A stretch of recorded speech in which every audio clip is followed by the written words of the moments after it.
அனைவருக்கும் வணக்கம். 9ஆம் வகுப்பு 4வது இயலில் கடிதம் ஒன்று கொடுக்கப்பட்டுள்ளது. அதாவது உங்களுடைய பள்ளி நூலகத்திற்கு தமிழ் கையடக்க அகராதி, தமிழ் ஆங்கிலம் கையடக்க அகராதி 10 படிகள் பதிவு அஞ்சல் மூலம் அனுப்புமாறு பதிப்பகத்திற்கு கடிதம் எழுதுக அப்படின்னு சொல்லி கொடுத்துருக்குறாங்க. பதிப்பகத்துடைய பேர் நெய்தல் பதிப்பகம்னு சொல்லி கொடுத்துருக்குறாங்க.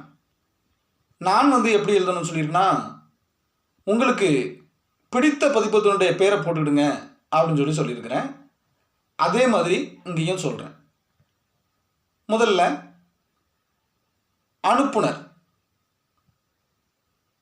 உங்களுடைய முகவரி, அதாவது உங்களுடைய பெயர், வகுப்பு, பள்ளியின் பெயர், பள்ளி இருக்கக்கூடிய ஊர்.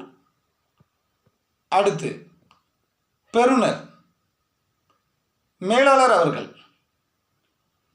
அடுத்து எந்த பதிப்பகத்துக்கு எழுத விரும்புகிறீங்களோ அந்த பதிப்பகத்தினுடைய முகவரி. நெய்தல் பதிப்பகம் சொன்னால் அதனுடைய முகவரி. சரி, அடுத்து மதிப்பிற்குரிய ஐயா. பொருள்: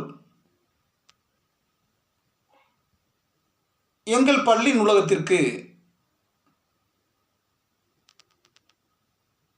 தேவையான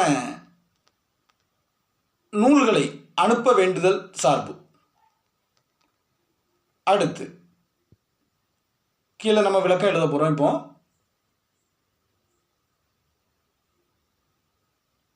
நான் அப்படின்னு சொல்லி போட்டு உங்களுடைய பள்ளியின் பெயர் போட்டு, இந்த பள்ளியில் 9ஆம் வகுப்பு படித்து வருகிறேன்.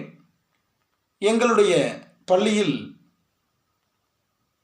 500க்கும் மேற்பட்ட மாணவர்கள் படித்து வருகின்றனர். நான் எங்களுடைய பள்ளியில் இருக்கிறத சொல்கிறேன். நீங்கள் உங்களுடைய பள்ளியை பொறுத்து அதை ஒரு தோராய மதிப்பு போட்டுடுங்க, மாணவர்களுடைய எண்ணிக்கை. இங்கு பெரிய நூலகம் ஒன்று அமைந்துள்ளது.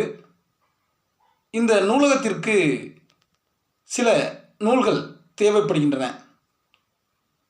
தேவைப்படும் நூல்களின் விவரம் பின்வருமாறு. கீழே தமிழ் கையடக்க அகராதி 10 படிகள், தமிழ் ஆங்கிலம் கையடக்க அகராதி 10 படிகள், அப்புறமா மேற்கண்ட நூல்களை அங்கே புத்தகத்தில் பதிவு அஞ்சல்னு கொடுத்துருக்குறாங்க. நமக்கு பதிவு அஞ்சலானது தற்போது நடைமுறையில் இல்லை. அதனால் விரைவு அஞ்சல் அப்படின்னு சொல்லி நம்ம மாற்ற சொல்லியிருக்கிறேன். அதாவது விரைவு அஞ்சல் மூலமாக எங்கள் பள்ளிக்கு அனுப்பி உதவுமாறு பணிவன்புடன் கேட்டுக்கொள்கிறேன். வலது பக்கம் இப்படிக்கு தங்கள் உண்மையுள்ள போட்டு உங்களுடைய கையெழுத்து. இடது பக்கம் இடம், அதற்கு கீழ் தேதி, அப்புறமா கீழே கடைசியில் உரைமேல் முகவரி.